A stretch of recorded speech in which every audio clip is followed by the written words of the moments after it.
Assalamualaikum warahmatullahi wabarakatuh. Perkenalkan, nama saya Eka Sri Rizky dengan NIM 24101111200004. Di sini, saya akan membahas mengenai keterampilan berbicara. Keterampilan berbicara adalah sebuah kemampuan berbahasa dalam mengucapkan bunyi-bunyi artikulasi atau mengucapkan kata-kata untuk mengekspresikan, menyatakan, menyampaikan ide, pikiran, pendapat, gagasan, dan perasaan kepada orang lain sebagai mitra pembicara didasari oleh kepercayaan diri, jujur, benar, dan bertanggung jawab. Dengan menghilangkan masalah psikologis seperti malu, rendah diri, ketegangan, berat lidah, dan lain-lain. Tujuan berbicara secara umum adalah karena adanya dorongan keinginan untuk menyampaikan pikiran atau gagasan kepada orang lain yang diajak berbicara.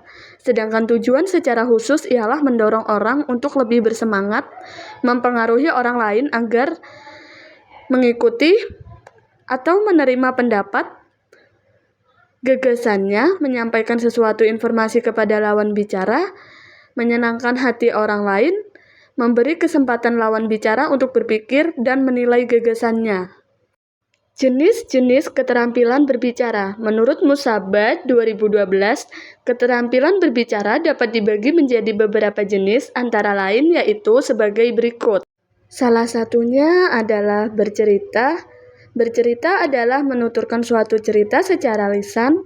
Walaupun bahan cerita bisa berwujud karangan tertulis, kebiasaan bercerita ini banyak ditemukan di berbagai daerah di Indonesia.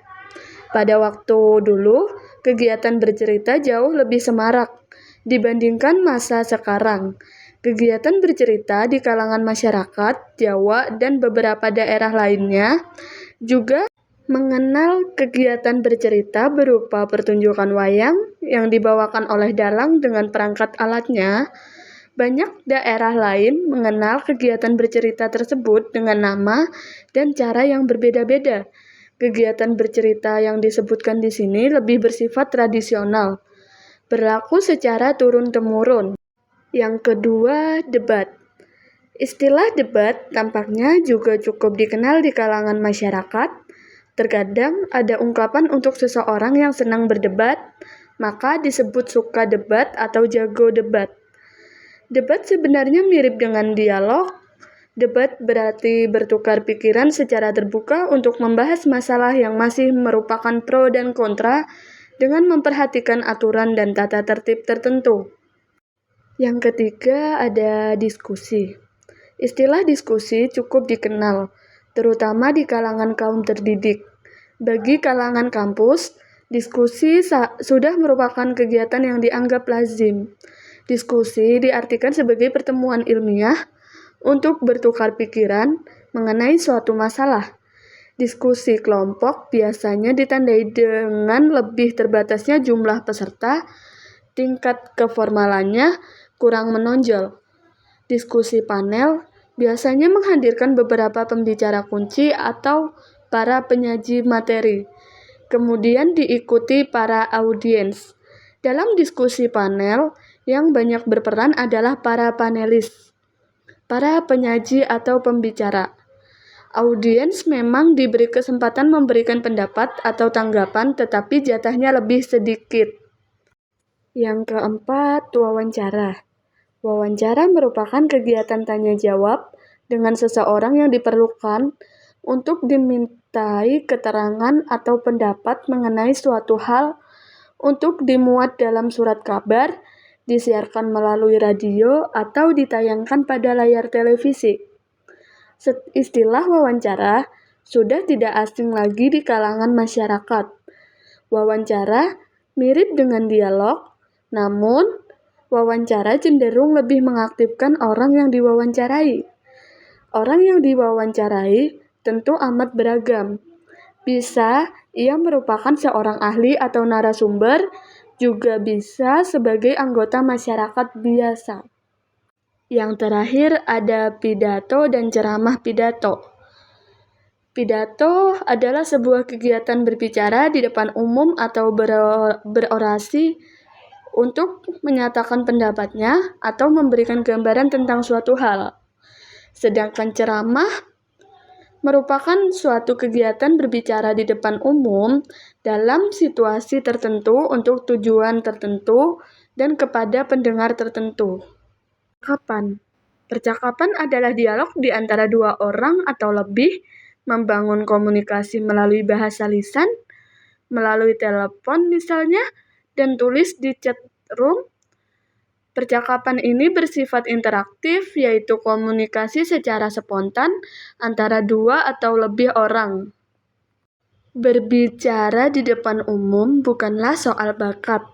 Kemampuan tersebut bisa dilatih dengan kepercayaan diri dan kuasai bahan pembicaraan. Beberapa hal yang perlu diperhatikan dalam melatih teknik berbicara di depan umum antara lain adalah sebagai berikut. Yang pertama, tunjukkan antusias terhadap situasi dan pendengar. Yang kedua, lakukan kontak mata 5-15 detik. Dan tatapan kita pun harus berkeliling bukan pada satu orang saja. Jadi, semua orang merasa diajak berbicara. 3. Perlihatkan senyuman agar lawan bicara fokus pada kita. Yang keempat, sisipkanlah humor karena humor akan menghilangkan kejenuhan. Namun, hindari humor yang berbau porno. Yang kelima, fokus pada pembicaraan, tidak perlu memperlihatkan semua wawasan yang kita punya karena akan menunjukkan kita sok pintar. Yang keenam, berikan pujian yang jujur pada orang lain tanpa menyimpang dari maksud. Seorang profesional perlu mengenal teknik presentasi yang efektif. Terdapat 3 faktor penting yang perlu diperhatikan dalam berbicara secara profesional, yaitu faktor verbal 7%, menyangkut pesan yang kita sampaikan, termasuk kata-kata yang kita ucapkan. Yang kedua, faktor vokal 38%, seperti intonasi, penekanan, dan resonasi suara. Yang ketiga, faktor visual 55%, yakni penampilan kita. Untuk mengawali suatu pembicaraan, adakanlah small talk seperti mengucapkan selamat pagi, siang, atau malam. Untuk memancing perhatian pendengar, lemparkan jokes ringan.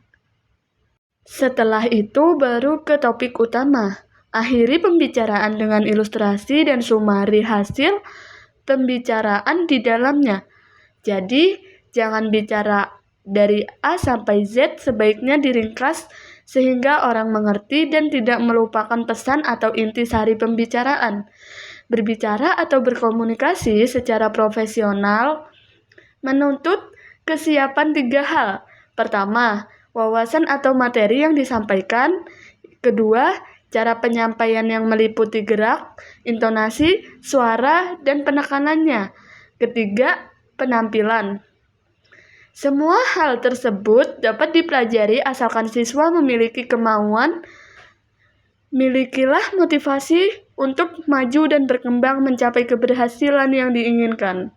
Menurut Arsyad dan Mukti, pada tahun 1988, terdapat 2 faktor yang harus diperhatikan oleh pembicara dalam memperoleh keterampilan berbicara dengan efektif dan baik, yaitu faktor kebahasaan dan faktor non-kebahasaan. Adapun penjelasan dari 2 faktor penilaian keterampilan berbicara tersebut adalah sebagai berikut. Faktor kebahasaan. Faktor kebahasaan sebagai penilaian keterampilan berbicara seseorang antara lain adalah sebagai berikut. 1. Ketepatan ucapan. Seorang pembicara harus membiasakan diri mengucapkan bunyi-bunyi bahasa secara tepat. Pengucapan bunyi-bunyi bahasa yang tidak tepat atau cacat akan menimbulkan kebosanan, kurang menyenangkan, atau kurang menarik, atau sedikitnya bisa mengalihkan perhatian pendengar. Pengucapan bunyi-bunyi bahasa dianggap cacat kalau menyimpang terlalu jauh dari lisan biasa, sehingga terlalu menarik perhatian, mengganggu komunikasi, atau pemakaiannya pembicara dianggap aneh. Yang terakhir, penempatan tekanan, nada, sendi, dan durasi yang sesuai. Kesesuaian tekanan, nada, sendi, dan durasi merupakan daya tarik tersendiri dalam berbicara. Bahkan kadang-kadang merupakan faktor penentu. Ketepatan masalah yang dibicarakan dan durasi yang sesuai akan menjadi lebih menarik. Sebaliknya, jika penyampaian datar saja, hampir dapat dipastikan dapat menimbulkan kejemuan dan keefektifan berbicara tentu kurang.